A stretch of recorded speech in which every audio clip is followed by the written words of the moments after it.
তো বন্ধুরা, তোমাদেরও কি আমার মতো গরমে হাল বেহাল? হালকা একটু মেঘলা ওয়েদার করেছে না করেছে কি তোমাদেরও ইচ্ছা করছে একটু বাইরে ঘুরে আসার জন্য? তাহলে এই জায়গাটা ঠিক তোমাদেরই জন্য। তো লোকাল লোকেরা এই জায়গাটাকে লাহিড়ী বাবার আশ্রম বলেই কিন্তু চেনেন, এবং এই জায়গাটায় ঢুকতে না ঢুকতেই তোমরা কিন্তু প্রথমেই দেখতে পাবে এরকম সুন্দর সুন্দর হাঁস এখানে পোষা হয়, এবং এই হাঁসগুলো কিন্তু খুবই ভালো দেখতে ছিল। অ্যান্ড এবার ওইখান থেকে হালকা একটু এগিয়ে গেলেই এরকম সুন্দর সুন্দর তোমরা ফুলের গাছ দেখতে পাবে। অবশ্যই শীতকালে একটু বেশি ভ্যারাইটি থাকে, এখন গরমের দিনে একটু কম। আর একটু এগিয়ে যেতে না যেতেই এখানে সামনেই কিন্তু একটা মা দুর্গার মূর্তিও রয়েছে এবং মন্দিরও রয়েছে। মূর্তিটা বাঁ দিকে পড়বে এবং মন্দিরটা তোমরা ডান দিকে গেলেই দেখতে পাবে।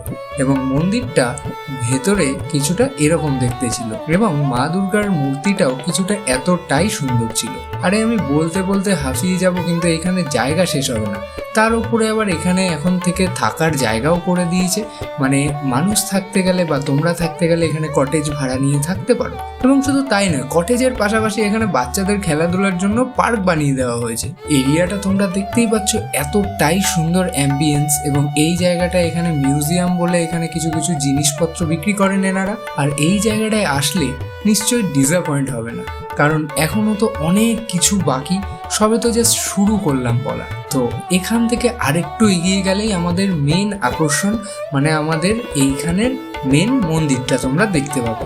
এবং মেন মন্দিরের সামনেই কিছুটা এরকমই সুন্দর একটা আর্টওয়ার্ক রয়েছে মূর্তিতে, এবং এইটা পেরোলেই এখান থেকে গেট থেকে ঢুকে গেলেই তোমরা এখানকার মেন যে মন্দিরটা সেইটা তোমরা দেখতে পাবে, যেটা এতটাই সুন্দর দেখতে। এবং এইখানে সৌন্দর্য আর নিয়ে আমি কিছু বলছি না, তোমরা সেটা ভিডিওর মাধ্যমেই দেখো। বাট হ্যাঁ, একটা কথা বলে দিই, মন্দিরের ভেতরে কিন্তু তোমরা ভিডিও করতে পারবে না। এরকম বাইরে থেকে তোমরা যত খুশি ভিডিও ফটো যা তোলার তোমরা শ্যুট করতে পারো, বাট এখানে কেউ কিছু বলবে না। বাট মন্দিরের ভেতরে তোমরা কিচ্ছু করতে পারবে না। তো এখানে মন্দিরের সামনে এরকম একটা তুলসী মঞ্চ ছিল, এবং মন্দিরে ঢোকার সিস্টেমটা খুবই ভালো। তোমাদেরকে ফার্স্টে এখানে পা ধুয়ে, মানে তোমাদেরকে পা পরিষ্কার করে অবশ্যই ঢুকতে হবে মন্দিরে। মন্দির যাতে নোংরা না হয়, কারণ এটা ঠাকুরের একটা আশ্রম। তো এইটার থেকে বেরোনোর পরে তোমরা দেখতে পাবে সামনেই একটা বড় একটা পাখির খাঁচা থাকবে, যার মধ্যে এরকম সুন্দর সুন্দর লাভ বার্ডস, তারপরে বদ্রি পাখি, ফিঞ্চ পাখি, অনেক রকমের পাখি রাখা। এখানে কিন্তু ধর্মের কোনো ভেদাভেদ হয় না, হিন্দু মুসলিম খ্রিস্টান সবারই প্রবেশ এখানে অ্যালাউ রয়েছে।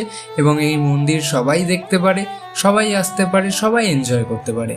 সো এরকম কোনো ব্যাপার নেই যে এটা মন্দির বলে শুধু হিন্দুরাই ঢুকবে এবং আর কোনো রিলিজিয়ানের লোক ঢুকতে পারবে না, তার কোনো ব্যাপার নেই। তো এরকমই একটা ওয়েদারে, এরকমই একটা সুন্দর রাস্তার থেকে এগিয়ে গিয়ে তোমরা দেখতে পাবে কিছুটা এরকম, যেখানে একটা ছোট্ট পন্ড মতো করে দিয়েছে, যেখানে অনেকে উইশ করে কয়েন ফেলছে। এবং শেষে বেরিয়ে যাওয়ার আগে অবধি তোমরা এরকম দুটো মন্দির দেখতে পাবে, যেখানে শিব মন্দিরটা ওয়ান অফ দ্য বেস্ট, কারণ এটা আমার খুবই সুন্দর লেগেছিল। এবং শুধু এটা শিব মন্দিরই নয়, মন্দিরের মাথা থেকে জল পড়ে, এবং এই জলটা নিয়ে অনেকে আবার মাথায়ও দিচ্ছিল। যাই হোক, এরকমই কিছুটা সুন্দর ছিল এই মন্দিরটা। তোমাদের এই অ্যাম্বিয়েন্সটা ওভারঅল কেমন লেগেছে? এবং যদি তোমরা এখানে আসতে চাও, সেটার লিঙ্ক আমি ডেসক্রিপশনে দিয়ে দেবো।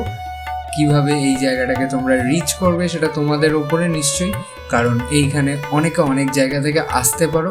By the way, shortcut route বলতে এখানে ব্যান্ডেল স্টেশন থেকে তোমরা এক অটো ধরে চলে আসতে পারো। বিকেল 4টে থেকে মন্দিরের ওপেনিং হয়।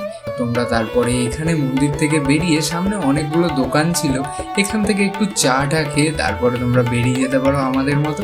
সো দেখা হচ্ছে নেক্সট আরও কোনো ভিডিওতে। Till then, keep safe and exploring.